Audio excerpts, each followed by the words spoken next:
आशावाडी स्वशा investments 2000 सालापासून आम्ही गुंतवणुकीच्या क्षेत्रात काम करतोय. आज मित्रांनो आपण खूप छान अशा महत्वाच्या विषयावर बोलणार आहोत. कारण येत्या वीकमध्ये आपण इंटरनॅशनल योगा डे सेलिब्रेट करतोय आणि त्यासाठी आज आपल्याकडे आवर्जून उपस्थित आहेत आपल्या celebrity guest Mrs Sanudaya Dhawale ma'am, ज्या गेली 17 वर्ष योगामध्ये कार्यरत आहेत. MA योगामध्ये त्यांनी केलेलं आहे, सेकंड रँकर आहेत. सो मी त्यांचं स्वागत करते. नमस्कार मॅम. नमस्कार. तुम्ही तुमच्याबद्दल सांगा प्लीज. जसं की आता मॅमनी सांगितलं, मी मिसेस अनुराधा महादेव ढवळे.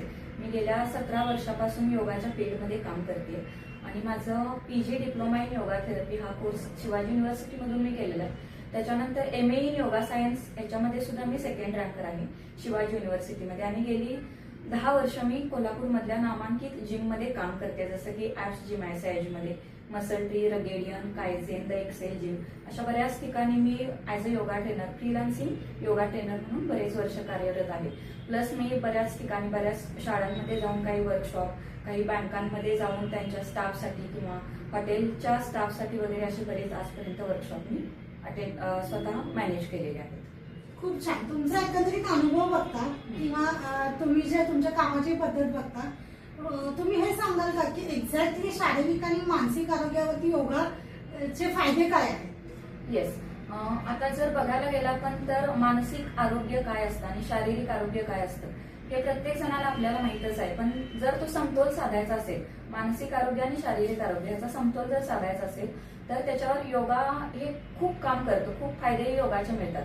ज्यावेळेला तुम्ही हेल्थचा विचार करत असता त्यावेळेला तुमचं मन शांत असणं, त्याच्याबरोबरच शरीर निरोगी असणं आणि त्याच्याबरोबर आत्म्याचा सुद्धा बॅलन्स किंवा हा संयोग सुद्धा इथे योगामध्ये साधला जातो. म्हणजे ॲट अ टाइम आपण मन, शरीर आणि आत्मा हे निरोगी कसं ठेवायचं हे आपण योगाद्वारे जास्त शिकतो. त्याच्यामध्ये मग तुम्हाला आसनं करावी लागतील, त्याच्यामध्ये मेडिटेशन आहे, प्राणायाम आहे, ह्या सगळ्या गोष्टींचा समन्वय ज्यावेळेला तुम्ही साधता त्याच वेळेला तुम्ही मानसिक आरोग्य, शारीरिक आरोग्य आणि ह्या सगळ्याचा बॅलन्स तुम्हाला करता येतो.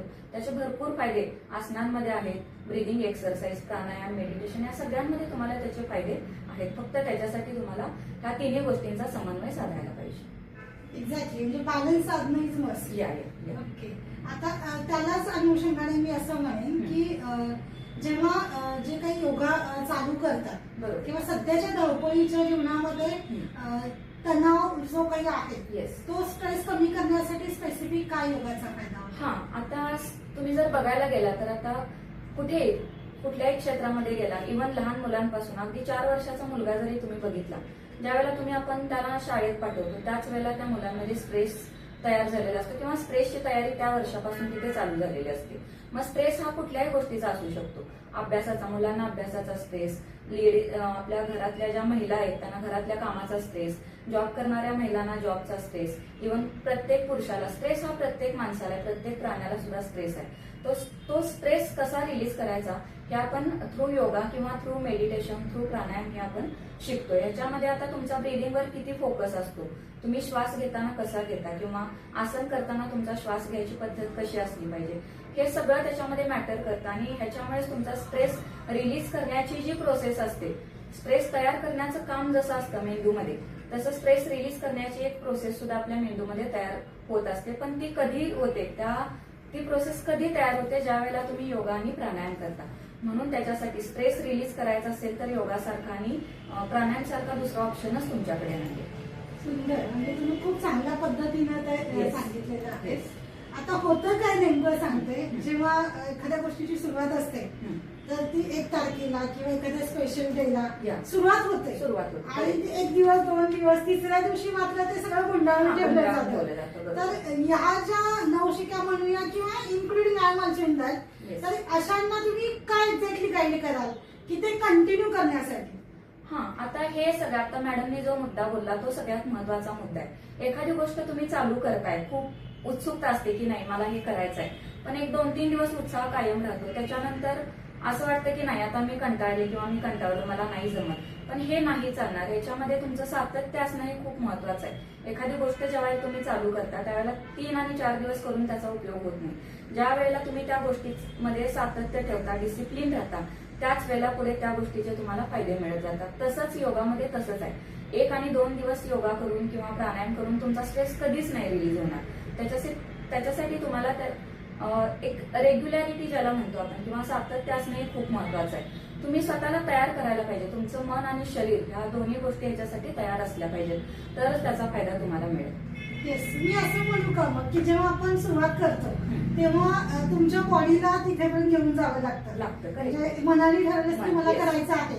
आणि जेव्हा अशी वेळ येतो जेव्हा तुम्ही कंटिन्यू करता, जेव्हा तुमची बॉडी तुम्हाला म्हणायला लागते की चल आता झोपायचं नाही किंवा चल तिथे पण पोहोचायचं आहे, ती बॅच करायची आहे, तो प्राणायाम करायचा आहे, तर हे जेव्हा जुळतं तेव्हा खरी तुमची सुरुवात असते किंवा ते सातत्य पुढे केलं जातं. मला आवर्जून आता तुम्हाला हे विचारायचं आहे, जेव्हा तुम्ही आरोग्याबद्दल सांगितलं, हेल्थ बद्दल, तर तुम्ही आर्थिक वेल्थ बद्दल तुमचं काय मत आहे की त्यामध्ये सुद्धा काय गोष्टींचं डिसिप्लिन किंवा तुम्ही काय सांगू शकाल त्याबद्दल, काय वर्कआउट केलं पाहिजे लोकांनी? Yes, of course. जशी वेल्थ हेल्थ जेवढी महत्वाची आहे तेवढीच वेल्थ सुद्धा महत्वाची आहे. आता मी म्हणते की नाही, मी फिजिकली एकदम फिट आहे, मला काहीच प्रॉब्लेम नाही, बट माझ्याकडे वेल्थ नाहीये, तर त्या हेल्थला सुद्धा तुमच्याकडे अर्थ नाही. असं मी म्हणेन की हेल्थ आणि वेल्थ ह्या एकाच नाण्याच्या दोन बाजू आहेत.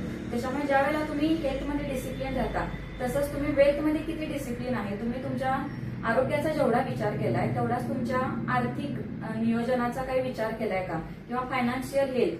माझी नुसती फिजिकल हेल्थ चांगली आहे पण माझी मेंटल हेल्थ ही चांगली आहे, पण माझ्याकडे फायनान्शियल वेल्थच माझं काही नियोजन नाही, माझं जर काही प्लॅनच नाहीये, तर मग त्याची सांगड कुठेच बसली जाणार नाही. त्याच्यामुळे तुम्ही ज्यावेळेला मेंटल हेल्थ, फिजिकल हेल्थचा विचार करता त्यावेळेला साहजिकच त्याच्याबरोबर आर्थिक नियोजन असणं किंवा तुमची ती हेल्थ सुद्धा चांगली असणं हे सुद्धा तेवढंच महत्वाचं आहे. त्याच्यासाठी प्रत्येकाने सातत्य त्याच्यामध्ये सुद्धा ठेवलं पाहिजे. जेवढं तुम्ही हेल्थमध्ये सातत्य ठेवताय तेवढंच तुम्ही वेल्थमध्ये सुद्धा सातत्य ठेवायलाच पाहिजे. खऱ्या आयुष्याचा जर आनंद घ्यायचा असेल तर मी असं म्हणेल की ते चौफेर नाही तर तुमच्या चेहऱ्यावरचा दिसेल, तुम्ही जिथे जिथे वावराल तिथे तुमचा तो आनंद तुम्ही द्यायला लागाल, हे खूप महत्वाचं आहे. मला सांगा, खूप महत्वाचं मॅम, की खरी संपत्ती काय असते? म्हणजे आरोग्याच्या अनुषंगाने असेल किंवा मनशांती किंवा अजून काय तुम्ही सांगाल की जसं फायनान्शियल वेल्थ, तर खरी संपत्ती तुमच्यावर काय असू शकते? आता आयुष्यामध्ये सगळं आहे, माझ्याकडे समजा सगळं आहे, माझ्याकडे गाडी आहे, बंगला आहे, हेल्थ सुद्धा आहे, पण माझ्याकडे फायनान्शियल वेल्थ नाही आहे, तर दॅट इज नॉट लाईफचं तुमच्या एक काय म्हणतात, एक लाईफचा रेशो ठरलेला असला पाहिजे. माझ्याकडे हेल्थही आहे, वेल्थही असली पाहिजे, म्हणजे माझं आर्थिक तब्येत ज्याला म्हणतो आपण ती सुद्धा माझी चांगली असली पाहिजे. त्याच्यामुळे नक्कीच मी असं सांगेन की हेल्थ आणि वेल्थ या दोन्हीची सांगड कुठेतरी घालायला पाहिजे. दोन्ही असलं पाहिजे तुमच्याकडे.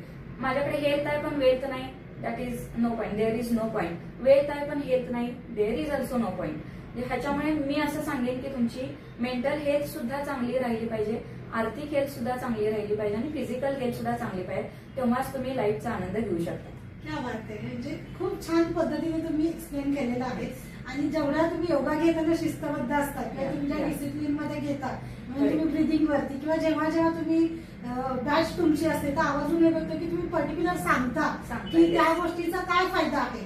आम्हीही गेली 20 वर्ष तेच करतो की आम्ही हे सांगतो की इव्हन बोथ आर इनविजिबल, त्याचा फायदा लगेच दिसत नाही, पण जेव्हा लोकांना ते केल्यानंतर कालांतराने कळतं, अरे हा मॅडमनी त्या ठिकाणी का तेवढा प्रेशर द्यायला सांगितलं होतं किंवा तेवढा स्ट्रेस का सांगितला होता, त्याचा फायदा तो आहे. आणि आवर्जून जेव्हा लोकांना फायदा करतो तेव्हा ते त्या गोष्टीच्या जास्त जवळ जातात किंवा ते जाणून घेण्यासाठी उत्सुक असतात. मी असं म्हणेन की येत्या इंटरनॅशनल योगा डेला आवर्जून जे काही आपलं संभाषण झालेलं आहे, चर्चा केली, त्यामधून लोकांनी खूप चांगल्या पद्धतीने काही गोष्टी घेतल्या असतील आणि नक्कीच त्याची एक सुरुवात चांगली करतील. योगाच्या अनुषंगाने काही डिटेल्स लागल्या तरी आवर्जून तुम्ही अनुराधा मॅमला कनेक्ट करू शकता. आम्ही त्यांच्या डिटेल्स डिस्कस करूच आणि स्पर्शाच्या माध्यमातून जी आम्ही तुम्हाला गेली अनेक वर्ष सर्व्हिस देतोय त्या अनुषंगाने काही लागलं तर तुम्ही काही दिल्या डिस्क्रिप्शन मध्ये कनेक्ट करू शकता. Thank you so much. Thank you. Mutual fund are subject to market risks. Read all schemes related documents carefully.